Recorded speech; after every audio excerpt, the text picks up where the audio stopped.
Bom dia, irmãos. Graça e paz do nosso Senhor Jesus Cristo, amém? Uma dúvida, vocês estavam lá embaixo. Somos só nós que estamos aqui hoje? Ou tem mais gente lá embaixo? Pois é. Mas então, se somos poucas pessoas, então eu queria chamar vocês para vir para frente, para a gente poder ficar próximo dos outros. Está muito espalhado, a gente é igreja, tem que andar em comunhão. Tá chegando mais gente. Anota os nomes aí, João, que está chegando agora, tá bom? Irmãos, a passagem que vamos ler hoje se encontra... antes de começar, por favor, desliguem o celular de vocês, deixem no modo avião, para que a gente possa prestar atenção naquilo que o Senhor preparou para nós no dia de hoje, para podermos louvar e engrandecer ao nome dEle, conforme a sua vontade. A passagem de hoje se encontra em Mateus, capítulo 11, e vamos ler a partir do 28.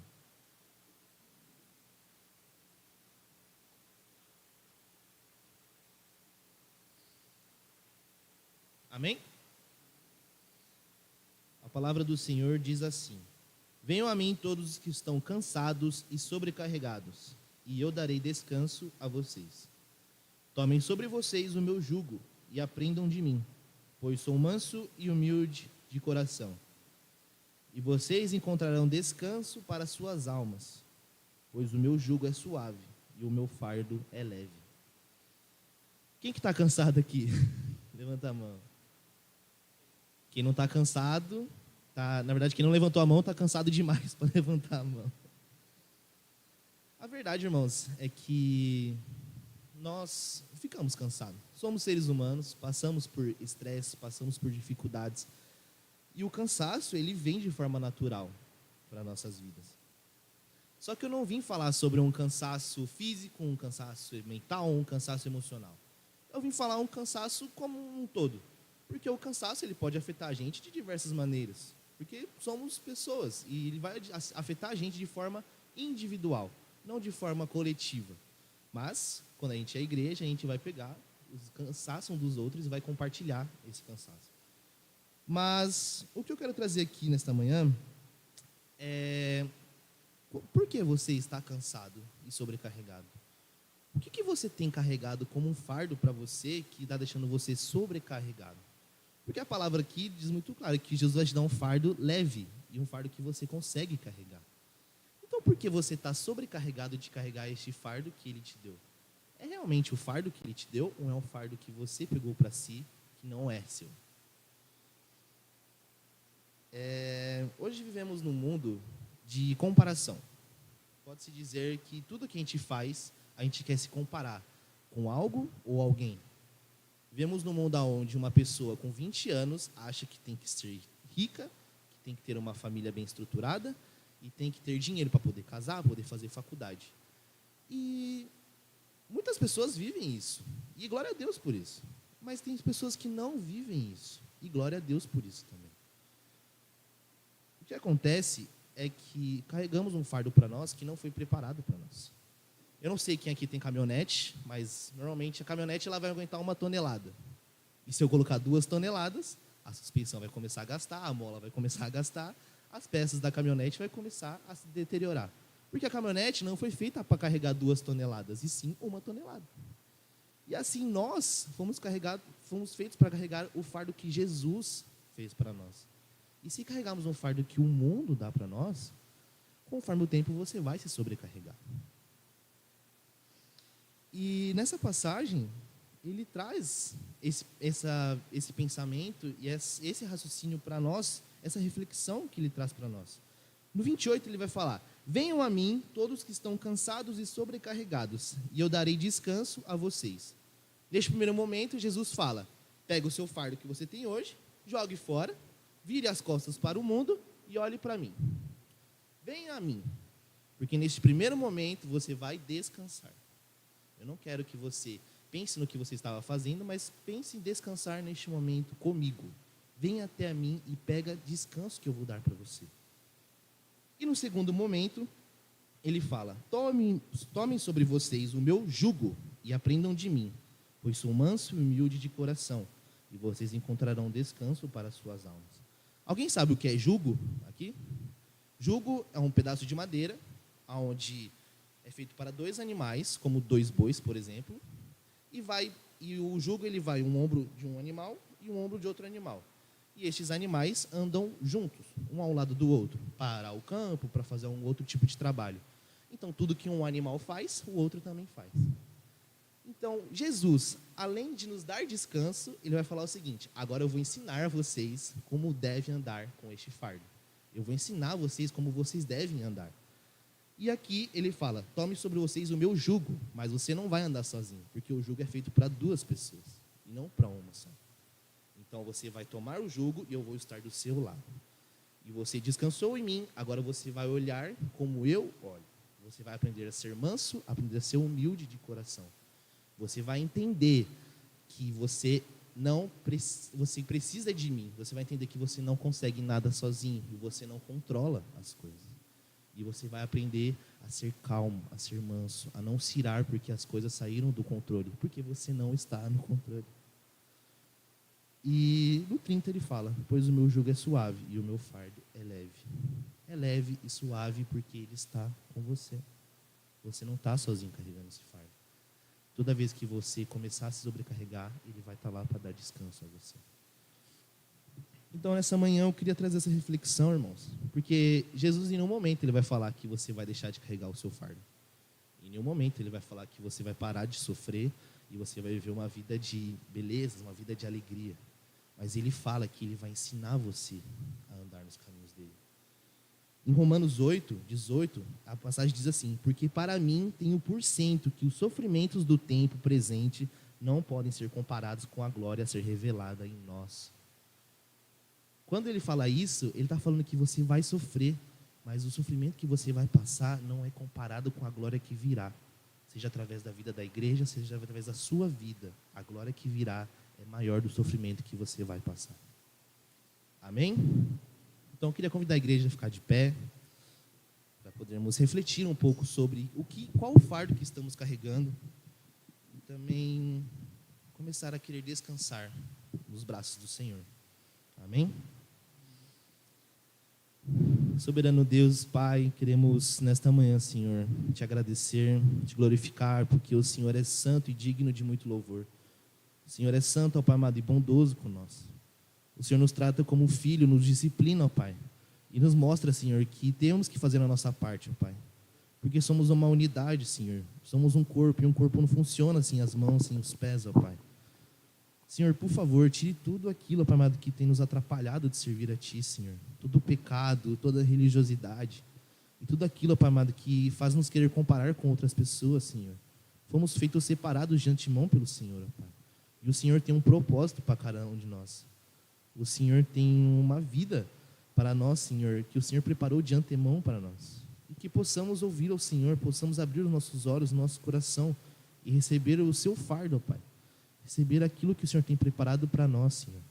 Se tem algum irmão aqui sobrecarregado, cansado, Pai amado, mostre para ele, Senhor, traga descanso a ele, Pai. Traga descanso sobre a sua alma.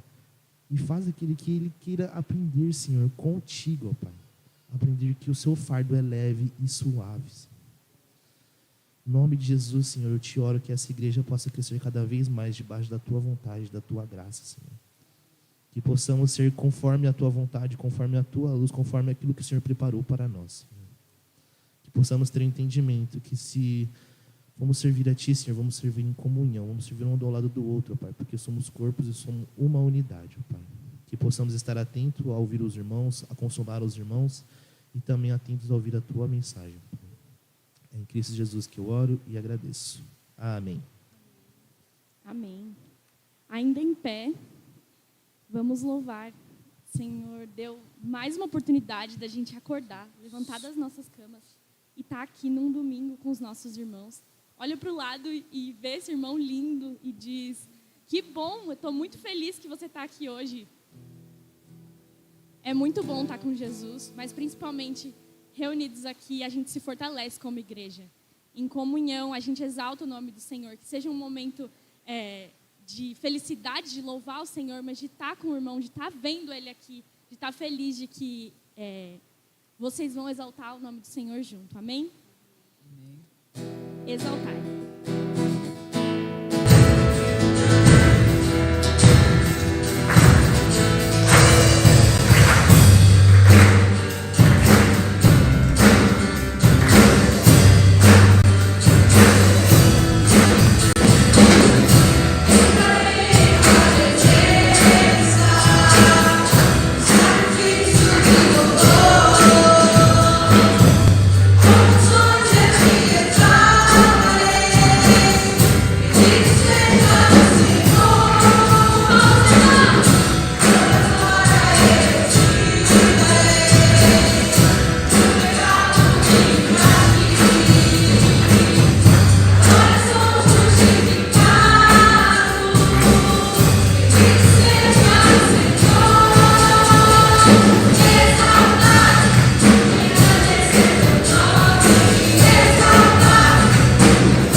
É aquilo que traz a verdadeira paz, a verdadeira felicidade, que nos traz uma paz que a gente não consegue explicar, que a gente sente em meio a problemas, em meio a desânimo, ainda assim a gente sente a paz do Senhor.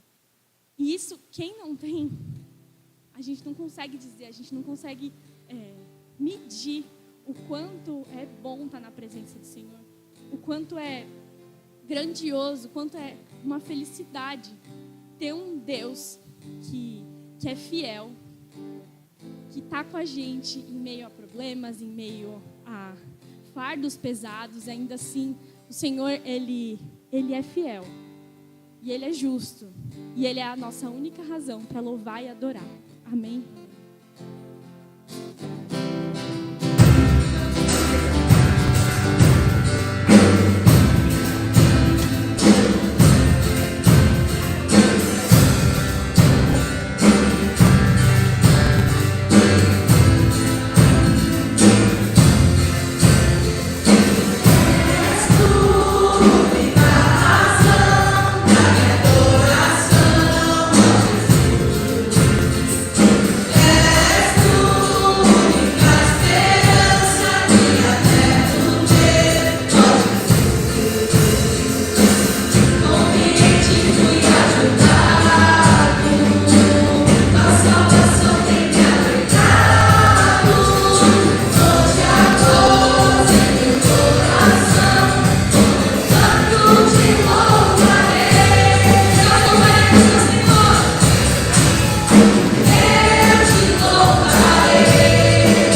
ter um momento de oração. Isa, você pode olhar, por favor? Hoje nós podemos dedicar nosso tempo, Pai, nosso primeiro acordar, Pai, na tua presença, Pai. Muito obrigada, Senhor, por tudo que o Senhor faz nas nossas vidas. Muito obrigada pela semana que se passou, Pai. E essa semana estamos consagrando ao Senhor, Pai, lembrando, Pai, do nosso acordar, do que nós temos, Pai, que nós devemos ser realmente gratos ao Senhor, independente das nossas situações, Pai. O Senhor realmente deve ser o motivo do nosso louvor, nosso motivo da nossa gratidão, Pai. Muito obrigada por cada irmão dessa igreja, Pai. Obrigada por cada família, Pai, por cada pai, cada mãe, cada filho, Pai, cada irmão que nós temos em Cristo, Pai. Muito obrigada, Pai, por esse laço. Somente através do teu amor, Pai. Somente através da tua morte na cruz, Pai. E hoje, Pai, nós somos sarados, nós somos perdoados, Pai. E isso nós damos graças ao Senhor, Pai. Porque em Ti nós somos mais fortes, Pai. Mas o Senhor nos deu amigos, Pai. O Senhor nos deu famílias, Pai. Para a gente possa caminhar juntos, Pai. Que a gente possa fortalecer a nossa fé junto, Pai. E nós te louvamos, Pai. Porque hoje nós temos um tempo separado, Pai, como igreja, Pai. Como irmãos, Pai. Levantar nosso louvor perante o Senhor, Pai. Agradecer tudo que o Senhor faz, Pai. Agradecendo, Pai, por realmente o Senhor nos perdoar em verdade, Pai. Por o Senhor lançar, Pai, os nossos pecados no mais esquecimento, Pai. Para que realmente nós sejamos sarados, Pai. Para que realmente nós tenhamos de volta essa comunhão gostosa, Pai, proveitosa para o Senhor, Pai. Muito obrigada, Pai, por essa igreja, Pai. Cuida, Pai, dos nossos corações, Pai. E tudo que tu amamos nessa manhã, todo louvor serve na nossa boca, Pai. Vem para que realmente sua como Jesus fala ao Senhor, Pai. Que realmente nós vamos expressar, Pai, a nossa adoração, Pai, o nosso louvor ao Senhor, Pai. Que não seja por cânticos bonitos, Pai. Não seja só por estarmos aqui, Pai, por cumprir uma rotina, Pai. Mas que isso venha ser o desejo do nosso coração, Pai. Estar na tua presença, Pai. Amar ao Senhor, Pai. E viver uma vida de obediência, Senhor, Pai. Então restaura os nossos corações, Pai. Que hoje possamos abrir nossos corações e ser sensíveis, Pai, ao que o Senhor irá falar através da tua palavra, Pai. Através de cada ação aqui dentro, Pai. Que a gente venha estar com o coração inclinado ao Senhor, Pai. Ouvir as nossas vozes, Pai. Assim nós agradecemos por tudo que o Senhor tem feito, Pai. Que o Senhor venha guardar pelos nossos corações. E assim, Pai, devemos entregar a verdadeira adoração ao Senhor. Em nome de Jesus,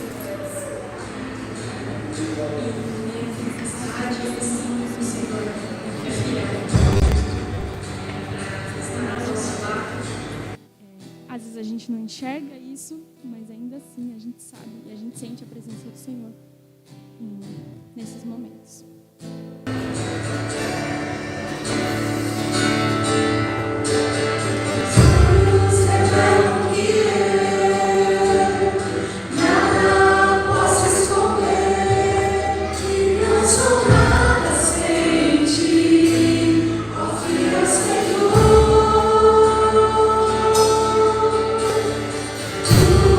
Sabes de mim, quando sopra teu coração.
que a gente pode descansar. Mesmo se a gente não enxergar, ainda assim, o Senhor está lá. E Ele nos vê algo que ninguém mais pode ver, que é o nosso coração. Neste momento, você cante essa canção, declarando: Senhor, eu confio no Senhor, independente da circunstância. Eu entrego a minha vida ao Senhor. Eu entrego os problemas, eu entrego as minhas dores, tudo aquilo que eu tenho passado, tudo aquilo que eu já tenho orado e chorado ao Senhor. O Senhor já conhece, mas eu confio no Senhor. Eu confio nas suas promessas. Eu confio que o Senhor é fiel.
Vamos orar. Senhor, nós confiamos em Ti. Nós entregamos, Pai, as nossas vidas. Tudo aquilo que tem tirado o nosso foco do Seu Filho. Tudo aquilo que tem tirado das nossas vidas. Que tem nos tampado os nossos olhos. Senhor, abre os nossos olhos, abre os nossos ouvidos. Para ouvir, para sermos servos, para sermos ovelhas que seguem o Seu pastor. Ser ovelhas que ouvem o Seu chamado e estão prontas para seguir. Que nada impeça aquilo que o Senhor quer fazer, porque o Senhor é grande. Obrigado, Pai, porque o Senhor é o Deus que é o Deus de todas as coisas. E é nesse Deus que a gente confia, num Pai que é fiel, que está sempre com a gente. Em nome de Jesus, obrigado. Amém.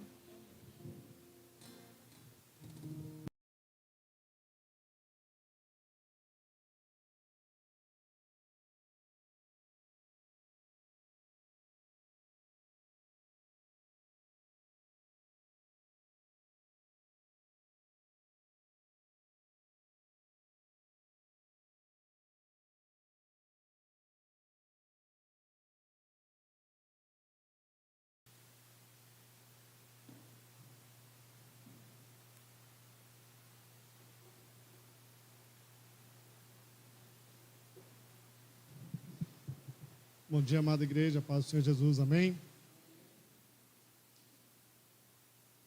Vamos chamar as crianças à frente. O astronauta ali da NASA, né, já está com a camisa já da NASA já. Louvado seja o Senhor. Vitor, pode orar pelas nossas crianças? Obrigado a Deus por esse momento tão especial. Como entregamos, Senhor, ao sucesso da sua igreja e suas mãos. Ajude, Senhor, na sua colégio, na professora, pela sua palavra, para trazer esse grande céu das crianças. As crianças venham crescer através dos seus filhos e reconhecer desde já o Senhor é o Deus de nossos filhos. Nós entregamos e oramos em nome do seu amado Jesus Cristo. Amém. Glórias a Deus.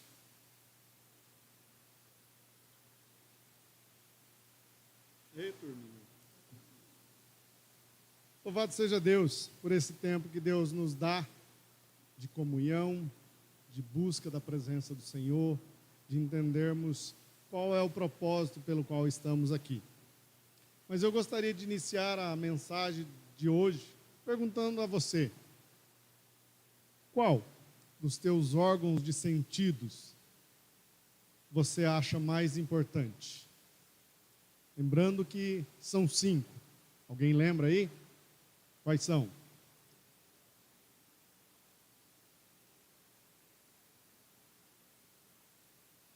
Tato, paladar, visão. Vamos lá, vamos tentar relembrar isso aí. O primeiro deles, então, é a visão, os olhos. Para que servem os olhos? Para olhar, para ver, para enxergar a beleza que o Senhor criou, não é verdade? Né? Enxergar as pessoas bonitas à nossa frente, né? Tem muitas delas aqui. Qual outro órgão de sentido que Deus nos deu? A audição, os ouvidos. Para que serve os nossos ouvidos? É para ouvir os sons, né? Ouvir o barulho, né? O sinal de alerta ao nosso redor, não é? O ouvido é muito importante, né?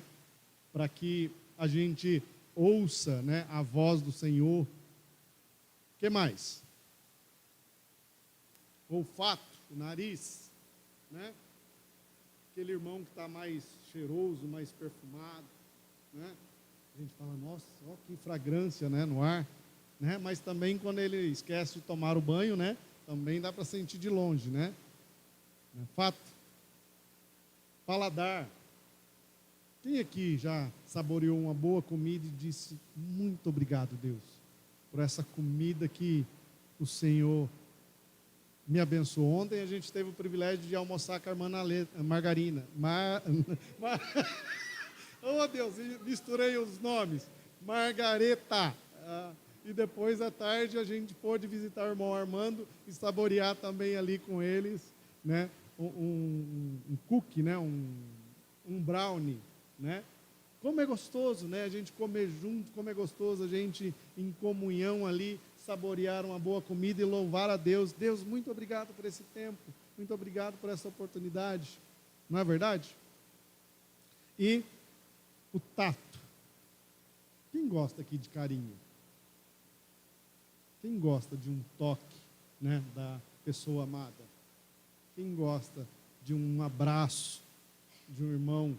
Principalmente quando, como o Gui falou, quando o fardo está pesado, quando você recebe aquele abraço daquele irmão e fala, eu estou contigo, eu estou ao seu lado, conte comigo.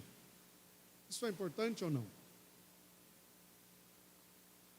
Renato, pode dar a sequência. A mensagem de hoje que nós veremos, vai falar sobre Bartimeu, um homem que era cego. Um homem que não tinha um dos órgãos de sentido. Um homem que não tinha a visão. Mas mesmo não tendo a visão, ele usa os demais órgãos de sentido que Deus dá a ele e busca ao Senhor, clama ao Senhor, porque os seus ouvidos estavam atentos ao que estava acontecendo ao seu redor. A sua boca estava pronta, não para saborear algo, mas para gritar: Jesus, filho de Davi, tende misericórdia de mim.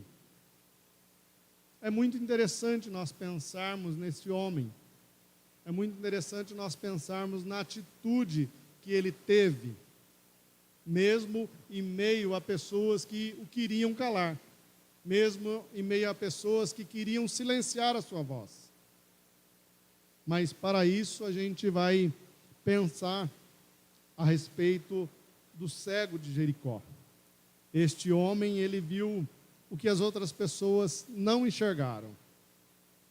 Mesmo ele sem enxergar, ele teve uma percepção que as outras pessoas não podiam ver.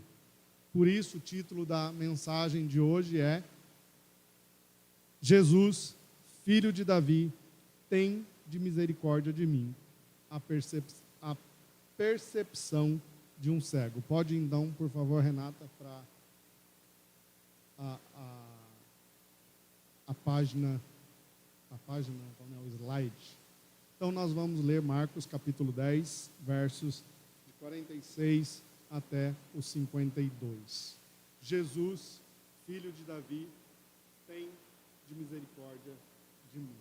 A percepção de um cego. Todos encontraram o texto? Marcos capítulo 10, versos de 46 até os 52.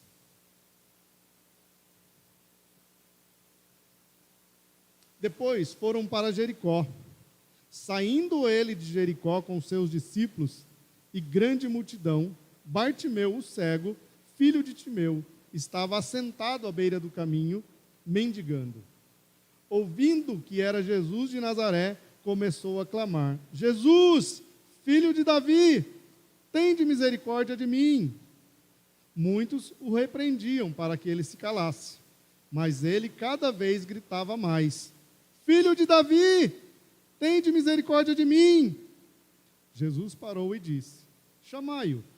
Chamaram o cego, dizendo-lhe: Tem bom ânimo, levanta-te, e ele te chama.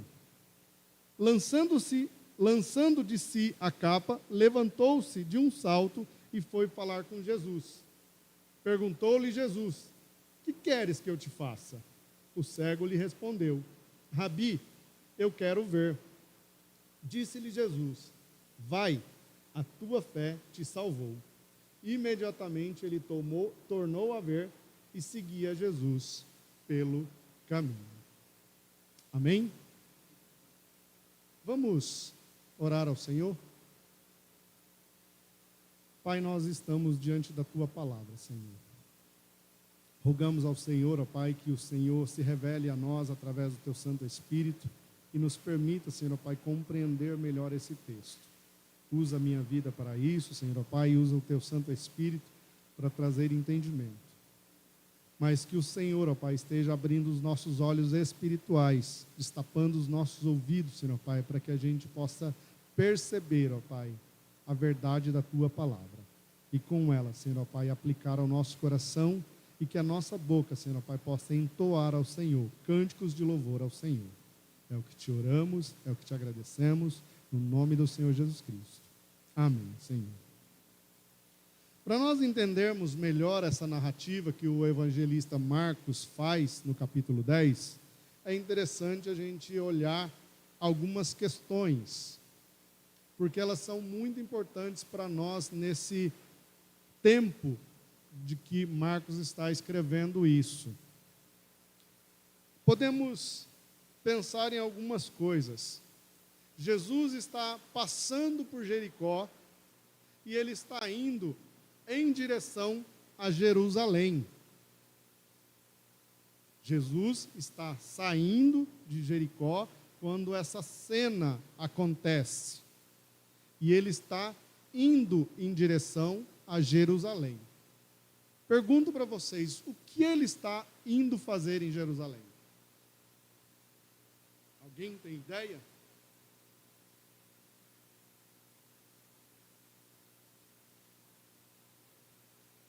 Ele está indo morrer em Jerusalém. Ele está indo a Jerusalém porque ele sabe que ele vai ser crucificado, morto ali em Jerusalém. Mas qual é a atitude dele?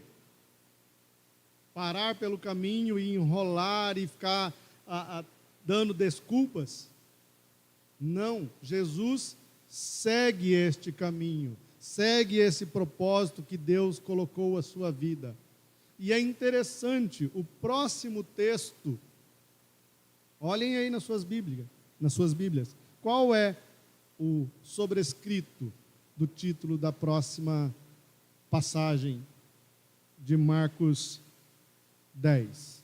É o início do capítulo 11. O que está na sua Bíblia? O que é a entrada triunfal? É a entrada de Jesus em Jerusalém, onde as pessoas dizem o quê? Hosana ao filho de Davi, hosana nas maiores alturas, bendito aquele que vem em nome do Senhor. Eles estão gritando isso porque estão reconhecendo que o Messias está chegando a Jerusalém.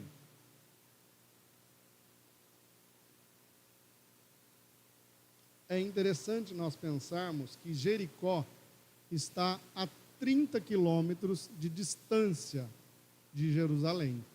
Mas Jericó é um caminho de passagem para os peregrinos que vão a Jerusalém. Mas Jericó tem um detalhe: Jericó é uma cidade próspera. Então, aquele cego que vivia ali de mendigar, faz o quê? Ele se assenta na porta da cidade, na saída da cidade, e fica ali esperando alguém dar a ele algo do qual ele possa comer, algo do qual ele possa sobreviver. Ele é um cego. Ele não consegue gerar a sua própria fonte de renda. O que ele busca então? Ele se assenta à porta de Jericó, uma cidade que está a 30 quilômetros de Jerusalém, que era caminho das pessoas passarem para irem a Jerusalém. Como uma cidade próspera, ele fica ali dependendo dessas pessoas. Bartimeu é o nome dele. Mas é interessante a atitude desse homem quando ele ouve Jesus passar. Ele coloca o seu órgão de sentido da audição e presta atenção em quem é que está passando. E a hora que ele percebe quem é, o que ele faz? Ele grita: Jesus, filho de Davi, tem misericórdia de mim. Por que que ele está gritando? Talvez por causa da multidão que está ali, talvez porque ele desejava ouvir Jesus, falar com Jesus, mas não havia talvez possibilidade. O que ele faz então? Ele grita. Ele eleva a sua voz ao Senhor. Mas algumas pessoas fazem o que com a atitude dele? Fica quieto aí, cego. Cala a sua boca. Você vai incomodar o mestre, ele está a caminho de Jerusalém e você quer impedi-lo. E o que ele faz? Se silencia? Se cala? ele grita ainda mais alto. Ele eleva mais ainda o tom de sua voz e clama ao Senhor: tende misericórdia de mim, Senhor, filho de Davi. E aí, é interessante nós pensarmos a respeito deste clamor, desta afirmação desse cego. Este clamor, esta afirmação é muito significativa para Jesus nesse momento. Não só para Jesus, mas para todas as pessoas que estão ali ao redor. Porque reconhecer Jesus como filho de Davi era reconhecer que ele era o Messias. Era reconhecer que Jesus era o enviado de Deus, o restaurador da nação de Israel, que estava por vir, mas que naquele momento estava ali presente. Aquele cego, então, com as suas demais percepções, entende com o coração a possibilidade de que ele pode recorrer ao Senhor dos Senhores. Ele pode ali clamar e ser ouvido. Ele pode ali gritar e a sua voz será audível. Dito isto, a gente vai então para o primeiro ponto.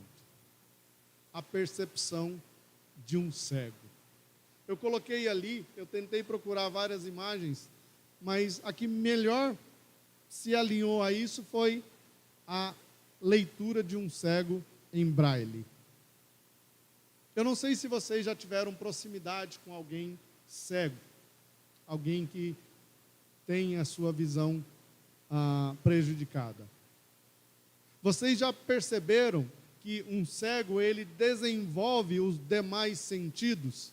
Você já viu um cego andar pela rua sozinho? Ele vai ali com a sua bengalinha, não é bengala, né? Como um guia, não sei, né? E ele vai batendo. E a cada som que é emitido, ele percebe onde ele está. A cada toque da varinha, ele sabe se é uma calçada, ele sabe se é um buraco, ele sabe se é algo que vai impedi-lo de passar ali. Atravessar a rua, então, para um cego. Ele fica ali, né? Ouvindo o som dos carros e percebendo o seu braço ali. Vocês podem perceber que o braço, geralmente, de um cego fica ali, estendido. Mais uma vez, a percepção, o tato, né? Nós, muitas vezes, erroneamente, queremos catar no braço do cego e arrastar ele. O que ele precisa é apenas de um auxílio. Ele precisa apenas tocar no nosso braço e ele, então, vai sendo conduzido. A percepção, então, daquele cego de Jericó é muito interessante. Ele é um cego, mas ele vê o Filho de Deus. E não só vê, mas ele sai dali abençoado. Ele sai dali enriquecido com essa presença de Jesus ali. O que ele faz? Ele recebe a sua visão de volta, mas algo muito mais interessante acontece com ele. Olhem o verso 52. Disse Jesus: vai, a tua fé te salvou. Esse encontro desse cego viu em Jesus uma bênção, não somente física, mas uma bênção espiritual, uma bênção que ultrapassa a questão visual.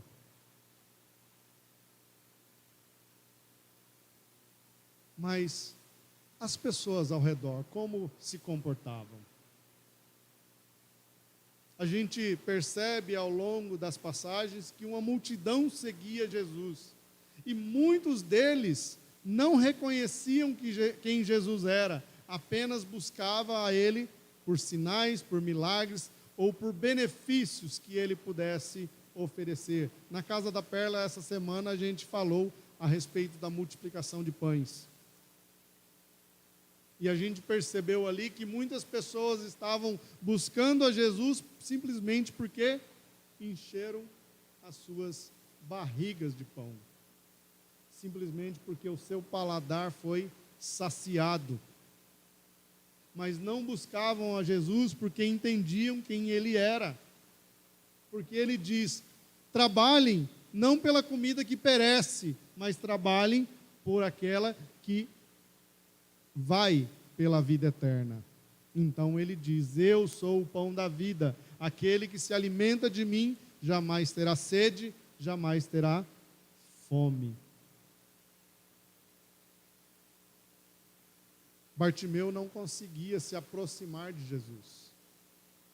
A multidão o impedia, a sua falta de visão fazia com que ele, no meio de muita gente, não soubesse talvez quem Jesus era, mas no coração dele tinha uma certeza: ele é o filho de Davi.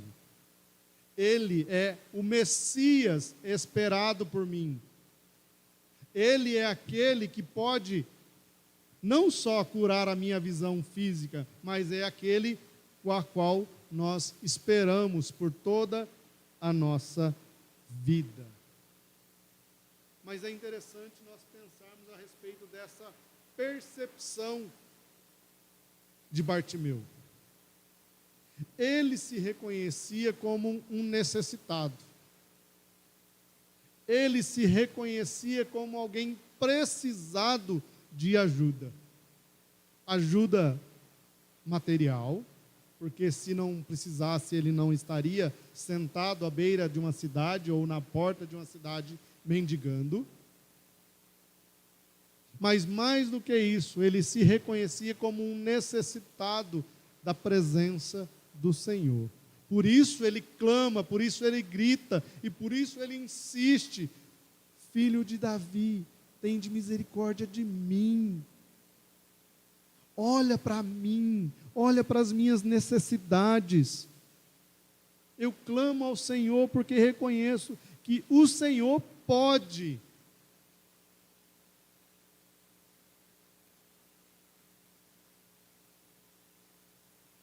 Ele clamou, ele gritou, ele colocou para fora tudo aquilo que estava no seu coração. Os seus olhos não podiam ver, mas todo o seu ser, todo o seu corpo tinha a percepção de que ele estava diante do Senhor. Esta é a história de Bartimeu. Um homem cego, um homem que reconhecia a sua necessidade, um homem que dependia de outros para ter o seu sustento, mas que buscava no Senhor a sua bênção, a sua vida. Qual é a sua história? Qual é o seu caminhar com o Senhor? Você já agradeceu a Deus porque você tem todos os órgãos de sentido intactos? Você já reconheceu o Senhor como aquele que dá a visão para você, para o seu caminhar diário? Você usa os seus ouvidos para prestar atenção à voz do Senhor quando Ele diz: ande por esse caminho, meu filho, e não por aquele. Mari pregou recentemente a respeito dos dois caminhos. E foi tão gostoso porque depois eu pude replicar com o Davi. E eu dei exemplos para ele de caminhos largos e de caminho estreito. E fui levando a ele a pensar: esse comportamento, essa atitude, é a atitude de alguém que está querendo andar por um caminho estreito ou por um caminho largo? E aí ele respondia: não, pai, é o caminho da perdição. é o caminho que leva para longe de Deus. Nós temos ouvido a voz do Senhor e temos prestado atenção naquilo que Ele tem falado conosco. Nós temos tido a percepção de que Ele é o Filho de Davi, de que Ele é o Messias esperado, o Messias prometido. É interessante nós percebermos novamente o verso 52, a parte B do versículo. Imediatamente ele tornou a ver e seguia Jesus pelo caminho. O que aconteceu depois dele receber a bênção?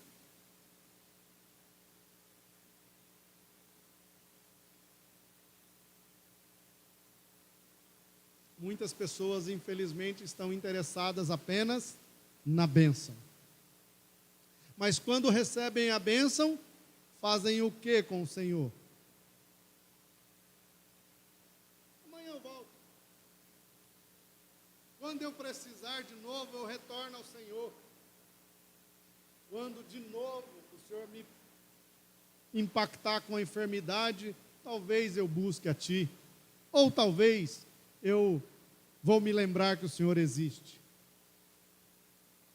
O que esse cego faz? Imediatamente. O que é imediatamente?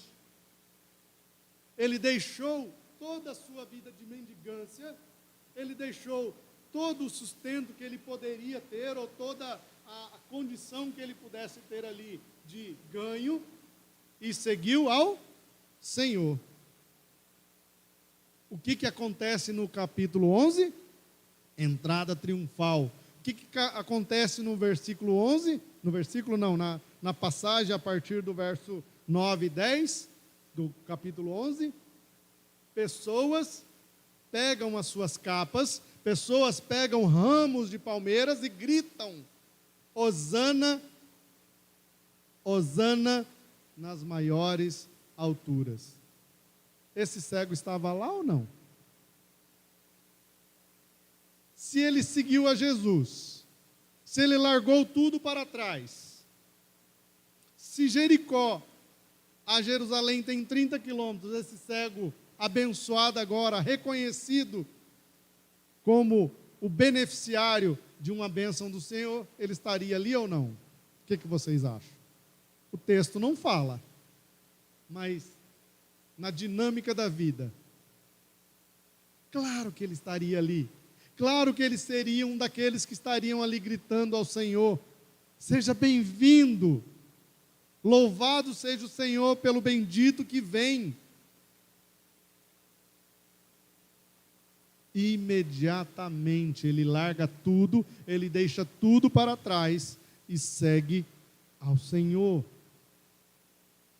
Quantas bênçãos eu e você temos experimentado da parte do Senhor. Isso tem feito, isso tem nos motivado a abandonar tudo e segui-lo, único, exclusivo e de forma firme, ou ainda tem deixado o nosso coração vacilante? É muito interessante essa percepção desse cego. Ele estava vendo o que os outros não viam. Ele estava percebendo o que os outros não percebiam. Ele enxergava muito mais do que os que enxergavam.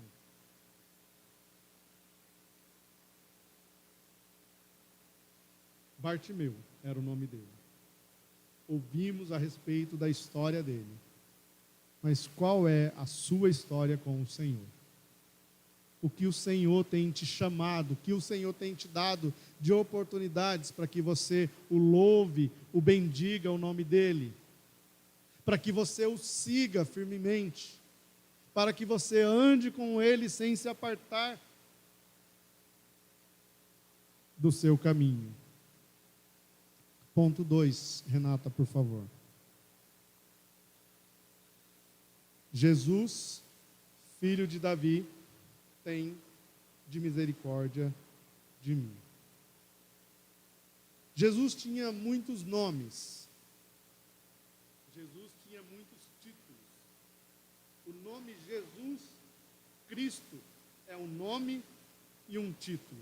Jesus significa Deus conosco. O Cristo, que é o título, significa o Messias, o enviado, o ungido, aquele que havia de vir. Ou seja, Jesus tinha muitos títulos. Um deles era filho do homem, o outro era filho de Davi, filho de Deus, o Messias. Esse cego chama Jesus por um desses títulos. E é muito interessante a gente pensar a respeito desta importância desse título de Jesus, filho de Davi. Pelo Velho Testamento inteiro, nós temos várias promessas, profecias, falando a respeito desse Messias prometido. Romanos capítulo 1, e a gente não vai ler, apenas anotem aí, a gente vai olhar para uma sequência de passagens, mas anotem. Romanos capítulo 1 vai falar que ele era descendente de Davi, Romanos 1, verso 3 e 4. Todo judeu, todo hebreu sabia que da linhagem de Davi viria o Messias. Anotem aí, 2 Samuel, capítulo 7, versos 12 a 16. 1 Crônicas, capítulo 17, versos 11 a 14. Esses versículos garantem que um dos descendentes de Davi reinará para sempre no trono e será estabelecido o seu trono eternamente. E ele então culminaria na pessoa do Senhor Jesus Cristo. Deus promete lá em Gênesis a Abraão que a descendência de todos os povos da terra seriam abençoadas na promessa feita pelo descendente. Anotem aí Gênesis 12, verso 2 e 3. Jacó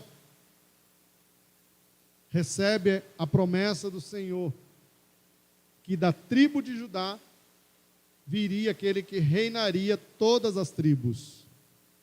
Gênesis 49, 10. Quando as pessoas então clamavam filho de Davi, elas estavam reconhecendo esta autoridade que Jesus tinha. Elas estavam reconhecendo que a profecia estava sendo cumprida em Jesus. Ele seria aquele que restauraria todas as coisas. O cego Bartimeu compreendeu isso.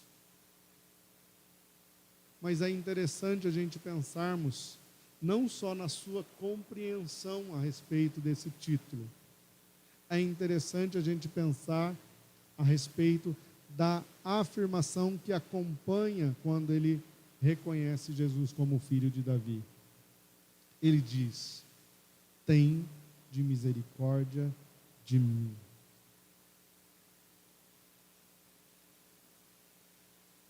Você já passou por um momento onde você teve que recorrer a alguém e você estava impossibilitado de fazer algo e precisava ou urgentemente ou muito necessitado de algo que você estava buscando diante daquela pessoa?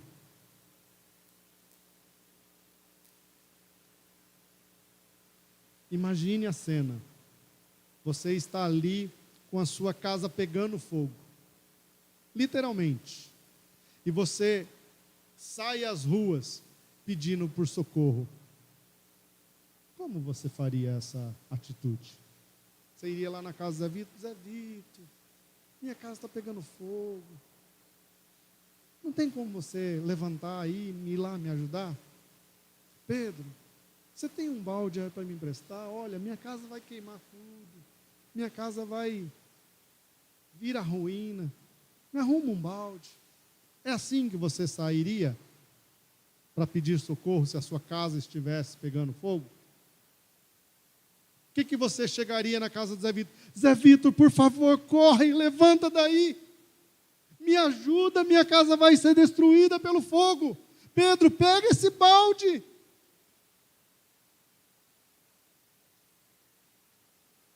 Este clamor, esse pedido que esse cego está fazendo a Jesus é: Senhor, tende misericórdia de mim.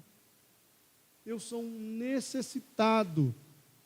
Eu sou alguém que carece do Senhor.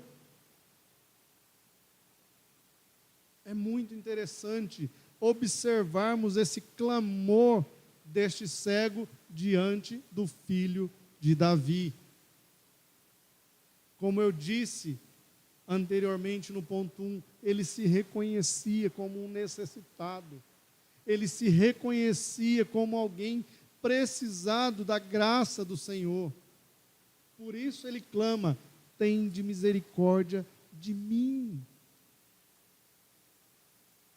Será que eu e você reconhecemos a nós mesmos como necessitados dessa graça do Senhor? Ou chegamos de forma arrogante, soberba diante do Senhor e lançamos os nossos pedidos, as nossas petições? Ah, Deus, afinal de contas eu trabalhei, então eu mereço. Afinal de contas eu lutei, então o Senhor tem que me abençoar. Afinal de contas eu sou um bom servo, sou um bom marido, um bom pai. É assim que você chega diante de Deus? O que a Bíblia vai falar a respeito daquele que se humilha diante do Senhor? O Senhor o exaltará. Aquele cego chega diante do Senhor de forma humilde e diz: Senhor, eu tenho necessidade do Senhor, tende misericórdia de mim, me ajuda. E mesmo as pessoas ali desencorajando ele a calar a boca, o que ele diz? Elevo a minha voz ainda mais.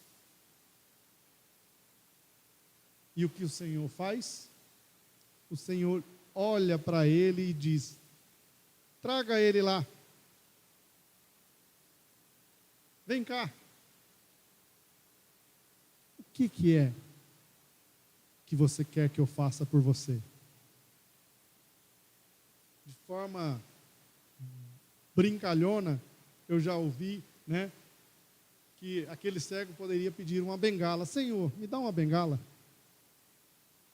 Mas brincadeiras à parte, o que ele clama a Deus? Senhor, eu necessito ver de novo. Mas Jesus, em contrapartida, não dá só a ele a visão, mas dá a ele a vida eterna, porque o texto fala que a sua fé te salvou. E o que ele faz então? Lembra do clamor ao Pedro e ao Zé Vitor sobre o incêndio? Não tem que ser urgente? O que aquele cego faz? Ele pula e fala: Senhor, eu quero te seguir. Eu quero ir com o Senhor onde o Senhor for. E ele segue ao Senhor até onde o Senhor vai. Jesus, filho de Davi, tende misericórdia de mim. Bartimeu sai dali como um homem salvo. Passa a seguir a Jesus. Não sabemos mais sobre a sua história. Não sabemos mais se a sua cegueira era de nascença ou se foi adquirida ao longo de sua vida. Mas uma coisa sabemos: ele está com o Senhor.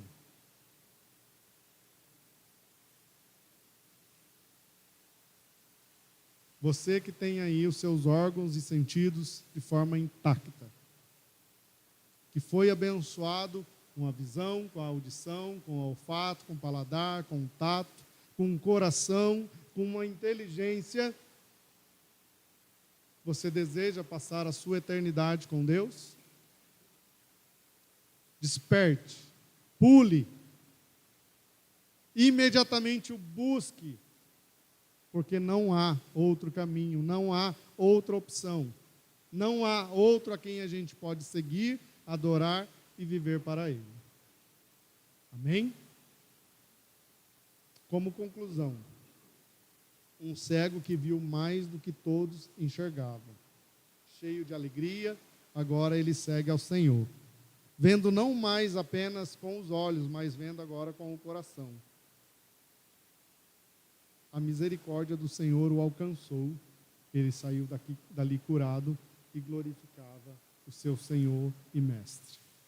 Aplicações para nós desse texto é: você tem clamado por misericórdia da parte do Senhor sobre a sua vida? Você se reconhece como alguém necessitado da mão do Senhor? Temos erguido a nossa voz em direção ao Senhor, em direção a Jesus, e pedido a Ele: tende misericórdia de mim, Senhor. Marcos 8,18 diz que Jesus questiona: vocês têm olhos, mas vocês não veem, vocês têm ouvido, mas não ouvem, muito menos vocês se lembram de nada. Esta expressão está revelando justamente a incredulidade daquela multidão que seguia Jesus. Que eu e você não seja mais um dentro dessa multidão, mas que pela graça nós podemos ter todos os sentidos e fazer uso deles para a glória do Senhor. Amém? Vamos orar? Curve a sua cabeça. Eu gostaria de pedir ao irmão Danilo para nos levar em oração diante do Senhor. Senhor Deus, obrigado pela tua palavra, obrigado pelo teu princípio, obrigado pelas situações, Pai. Ajude-nos, Pai, que não venha aparecer a tua palavra própria, mas que venhamos praticar-se. E sempre, Senhor, venhamos te ensinar, Senhor, venhamos tornar, Senhor, misericórdia, Pai.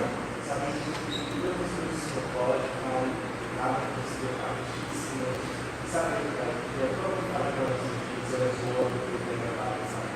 Nós sabemos, Pai, ó Deus, que nós pedimos, Pai, que clamamos, Pai, mas sempre esquece, Senhor, que o Senhor tem o nosso melhor, Pai, que o Senhor busca, Senhor, em nós uma vida, Pai, que te agrade, Senhor. Nós pedimos, Senhor, que assim como nos é parte, Pai, que venhamos ser gratos, Pai, pelas tuas maravilhas, Pai, pela tua vontade, pela tua obra, Pai, e que venhamos, Pai, se necessário, deixar os para viver, Pai, e vivermos